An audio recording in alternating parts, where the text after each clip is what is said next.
গত সপ্তাহে আপনারা দেখেছেন যে একেবারে আনন্দপুরে যেখানে পাশাপাশি দুটি গোডাউন এবং সেই গোডাউনে অগ্নিকাণ্ডের ঘটনায় একটি বিভৎস ঘটনা ঘটেছে, যেখানে 27 জন তাদের মৃত্যু হয়েছিল। আর সেই ঘটনার পরপরই এবার ভাঙড়ের ঘটনাকে প্রকাশ্যে নিয়ে আসছে বিরোধীরা, জানিয়ে সোশ্যাল মিডিয়া সরব হচ্ছেন শুভেন্দু অধিকারী। আমি আবারও কথা বলবো, হিন্দোল দে সরাসরি একেবারে ঘটনাস্থল থেকে রয়েছেন আমাদের সঙ্গে। হিন্দোল, আনন্দপুরের অতি সম্প্রতি ঘটনা, যেখানে দেখা গিয়েছিল যে ইস্ট কলকাতা ওয়াটারল্যান্ড যেটা রয়েছে সেইটা একেবারে বুঝিয়ে দেওয়া হয়েছে বেআইনিভাবে, এবং তখনও কিন্তু বিরোধীরা সরব হয়েছেন। তার মাত্র এক সপ্তাহের মধ্যে ফের ভাঙড়ে এই ধরনের জলাভূমি বোঝানোর ঘটনায় নাম জড়ালো শাসক দলে। একেবারে শাসক দলের দিকেই কিন্তু বিরোধীরা সরাসরি অভিযোগ তুলছেন, এবং তুমি দেখতেই পাচ্ছ যে বিরোধী দলনেতা তিনি কিন্তু এক্স হ্যান্ডেলে গোটা বিষয়টি সামনে এনেছেন। এবং এই আনন্দপুরের যে নাজিরাবাদ, যেটা সোনারপুর উত্তর বিধানসভা কেন্দ্রের অন্তর্গত, সেই নাজিরাবাদ, খেয়াদা 1, খেয়াদা 2 এইসব অঞ্চলগুলো কিন্তু সমস্তটাই পূর্ব কলকাতা জলাভূমি বলে পরিচিত। এবং সেই জলাভূমিতে কিন্তু একাধিক যে দুটো গোডাউনে আগুন লেগে 27 জনের মৃত্যুর খবর পাওয়া গিয়েছে, খোঁজ এসছে এবং নিখোঁজ 27 জন। সেই ঘটনায় কিন্তু যে গোডাউন দুটি যেখানে অবস্থিত হয়েছিল, যেখানে তৈরি করা হয়েছিল, সেগুলো কিন্তু জলাজমি ভরাট করে, এবং সেই সব অঞ্চলে কিন্তু একাধিক এই বেআইনি নির্মাণ হয়েছে শুধুমাত্র জলাজমি ভরাট করে। সেই ঘটনার রেশ মিটতে না মিটতেই এবারে কিন্তু একেবারে তার গা লাগোয়া আরেকটি, অর্থাৎ কিনা সোনারপুর উত্তর বিধানসভার গা লাগোয়া ভাঙড় বিধানসভা। সেই ভাঙড় বিধানসভার ভাঙড় 2 নম্বর ব্লকের বিজয়গঞ্জ বাজার, একেবারে পপুলার জায়গা এটা, এবং সেখানে প্রচুর মানুষের আনাগোনা রয়েছে। সেখানে একটি স্বাস্থ্যকেন্দ্র রয়েছে, সেই স্বাস্থ্যকেন্দ্রের পাশের একটি জলাভূমি ভরাট হয়ে যাচ্ছে রাতের অন্ধকারে, তেমনটাই কিন্তু অভিযোগ বিরোধীদের। বিরোধী দলনেতাও সেই বিষয়টা উল্লেখ করেছেন, এবং সেক্ষেত্রে কিন্তু শাসক দল কিছুই জানতো না। উত্তর কাশীপুর থানার পুলিশ, যেটা কলকাতা পুলিশের অন্তর্গত, সেই উত্তর কাশীপুর থানার পুলিশ কি কিছুই জানতো না? সেই নিয়ে একাধিক প্রশ্ন উঠছে, যদিও পুলিশের দাবি যে তারা জানতো না, তারা জানার সঙ্গে সঙ্গে ব্যবস্থা নিয়েছে। কিন্তু আবারও অভিযোগের তীর কিন্তু সেই শাসক দলের বিরুদ্ধে বিরোধীরা তুলছেন। গোটা বিষয় নিয়ে খতিয়ে দেখা হচ্ছে, তেমনটাই পুলিশের দাবি। কিন্তু বিজয়গঞ্জ বাজার ভাঙড় 2 নম্বর ব্লকের অন্তর্গত, সেখানে কিন্তু ঠিক এভাবেই ভরাট হয়ে যাচ্ছে জলাজমি, যদিও তৃণমূলের বক্তব্য যে তাদের কাছে জানা ছিল না, পুলিশের মতো ব্যবস্থা গ্রহণ করবে।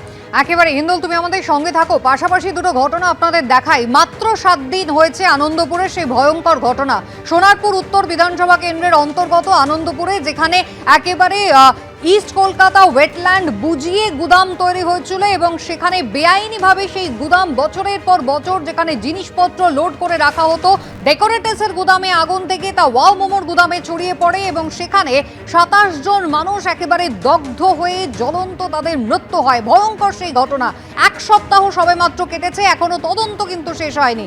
আর সেই ঘটনার মাত্র 7 দিনের মাথায় দেখা যাচ্ছে তার ঠিক কাছেই ভাঙড় বিধানসভা কেন্দ্রের অন্তর্গত বিজয়গঞ্জ বাজার এলাকায়, যেখানে একটি স্বাস্থ্য কেন্দ্রের পাশে সেখানে একটি পুকুর, যে পুকুরটাকে বেআইনিভাবে বুঝিয়ে ফেলা হচ্ছে, সেই শাসক দলের বিরুদ্ধে অভিযোগ করে সরব হয়েছে বিরোধীরা। একেবারে শুভেন্দু অধিকারী তিনি যেমন পোস্ট করেছেন, বিজেপির পক্ষ থেকে কি বলা হচ্ছে আপনাদের শোনাবো, এবং তার পাশাপাশি আইএসএফ এর কি বক্তব্য দেখুন। মামাটি মানুষের সরকারের চুরির রাজ শুরু হয়ে গেছে। সরকারি জমি মাফিয়াদের রাত্রে এই ধরনের ভরাট করা নতুন কিছু নয়। আজও অভিযোগ উঠছে ভাঙড়ের বিজয়গঞ্জ অঞ্চলে রাত 12টার সময় হসপিটালে পুকুর ভরাট করা হচ্ছে জেসিবি ডাম্পার দিয়ে। কদিন আগে আনন্দপুরে ঠিক একইভাবে এই পুকুরের ওপরে বেআইনি স্ট্রাকচারে 20-25 জনকে আমরা জীবন্ত পুড়ে মরতে দেখলাম। এই চুরির সরকার কয়লা, বালি, পাথর, রেশনের চাল, জব কার্ডের টাকা, ঘরের টাকা, সর্বোপরি হসপিটাল লাশ পর্যন্ত চুরি হচ্ছে। তো সরকারি জমি চুরি হবে, এটাই স্বাভাবিক। এর হাত থেকে মুক্তি পেতে এই সরকারকে বিদায় দিতে হবে, সেটা মাত্র সময়ের অপেক্ষা। শাসক দলের সরাসরি মদত এবং প্রচ্ছন্ন মদত তে গোটা পশ্চিমবঙ্গে অসাধু ব্যবসায়ী এবং সমাজবিরোধী তোলাবাজিদের লুটের সাম্রাজ্যে পরিণত হয়েছে পশ্চিমবঙ্গ। সেখানে ভাঙড় তার অন্যথা নয়। বিজয়গঞ্জ বাজার মেলা মাঠের পাশে যে স্বাস্থ্যকেন্দ্র, তার যে পুকুর, সেই পুকুর ভরাট করে প্রমোটিং করার জন্য তৃণমূলের কিছু অসাধু ব্যবসায়ী তারা পরিকল্পনা করে মাটি ভরাট করার চেষ্টা শুরু করেছে। এখানে সরাসরি নেতাদের মদত আছে, সরাসরি বা প্রচ্ছন্ন না থাকলে এই কাজ তারা করতে পারে না। কি ধরনের সাহস যে সরকারি স্বাস্থ্যকেন্দ্রের পুকুর ভরাট করে সেখানে প্রমোটিং, ভাবা যায়? সরকারি স্বাস্থ্যকেন্দ্রের পুকুর ভরাট করে সেখানে প্রমোটিং করা হচ্ছে, আইএসএফ এর এমনটা অভিযোগ করছে বিজেপিও। আর পাল্টা তৃণমূল কংগ্রেসের কি সাফাই দেখুন। এই ধরনের আমার কাছে কোনো খবর নেই।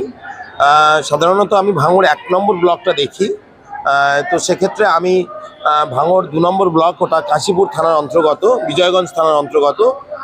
তো সেখানে নিশ্চিতভাবে প্রশাসন খবর পেয়ে প্রশাসনিক আইনানুগ ব্যবস্থা নিয়েছে।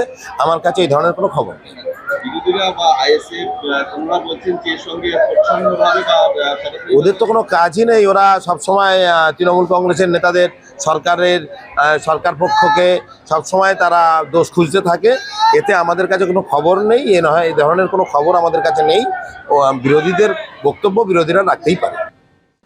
বাজেট পেশ করলেন কেন্দ্রীয় অর্থমন্ত্রী নির্মলা সীতারামন। বাজেট পেশ হলো দিল্লিতে, আর তার আঁচ এসে পড়ল বাংলায়। জুড়ে গেল বাংলার বিধানসভা ভোট। বিরোধী দলনেতা যখন কেন্দ্রীয় বাজেটকে স্বাগত জানালেন, তখন কেন্দ্রের মোদী সরকারকে কটাক্ষ করে মমতা বন্দ্যোপাধ্যায় বললেন, ওরা জানে ওরা বাংলায় হারবে। বয় বাজেট, বয় বাংলা, বয় বিধানসভা ভোট, বয় বাকযুদ্ধ। বাজেট পেশ হলো দিল্লিতে, আর প্রত্যাশিতভাবেই সঙ্গে সঙ্গে তার সঙ্গে জুড়ে গেল বাংলার বিধানসভা ভোট। কে জিতবে কে হারবে, বাজেটের নেগেটিভ প্রভাব কার ভোটযন্ত্রে পড়বে, পজিটিভ কার? দ্রুত বয়ের সঙ্গে জুড়ে গেল প, অর্থাৎ বাজেটের সঙ্গে পরিবর্তন হওয়া না হওয়ার কোনো সম্পর্ক আছে কিনা। এক কথায় এই বাজেটকে স্বাগত জানাতে পারি। পশ্চিমবাংলার জনগণকে বলবো, এপ্রিল মাসে বিধানসভা ভোটে এবারে পরিবর্তন আনুন। উনি বুঝেছেন যে বিদায় আসন্ন, 26-এর নির্বাচন তৃণমূলের বিসর্জন কালের দেওয়ালি হবে, কেউ বদলাতে পারবে না। মানুষ কি পেল কি পেল না, বাজেটে নরেন্দ্র মোদীর সরকার কি দিল, মমতা বন্দ্যোপাধ্যায়ের সরকার ভাতা বাড়াবে কি বাড়াবে না, লক্ষ্মীর ভান্ডার বাড়ানো হবে কি না, বাড়ালে কত? এখন এত প্রশ্ন, এত জল্পনা, এত চর্চা, তার কারণ একটাই, দুয়ারে ভোট। বাংলার মানুষকে অত্যাচারিত করে রাখে। বাংলার 10 কোটি মানুষকে যদি কেউ বাংলাদেশি বলে বা বাংলাদেশি মনে করে, সেটা এই দেশের প্রধানমন্ত্রী, এই দেশের স্বরাষ্ট্রমন্ত্রী, এই দেশের অর্থমন্ত্রী মনে করে। তারা বাংলার জন্য কোনো রকম কোনো বরাদ্দ বা কোনো রকম কোনো প্রতিকার বা আর্থিক প্যাকেজ বা সমাধান কিছুই আনেনি এবারে। আমরা জানি তৃণমূলের ছানির অপারেশনটা জরুরি, কিন্তু কানেও যে সমস্যা এটা আগে বুঝে উঠতে পারি। দুর্গাপুর, শিলিগুড়ি, ডানকুনি এগুলো কোথায়? মঙ্গল গ্রহে?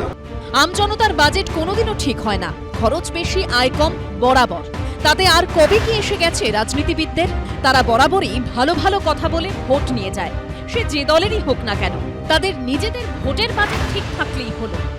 আশা করেছিলাম অন্তত 4-5 বার বাংলার নামটা শুনবো বা বিটা শুনবো, সেটাও শুনতে পারিনি। সুতরাং ইলেকশন সামনে, তাতেও একটুও কিছু দিল না।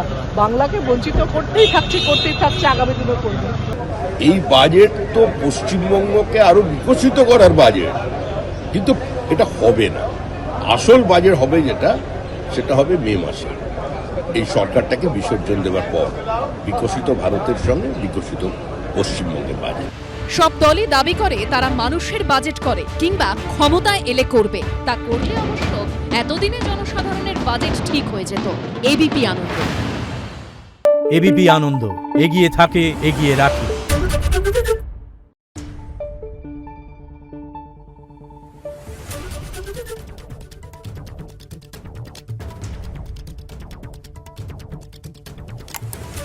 Thank you.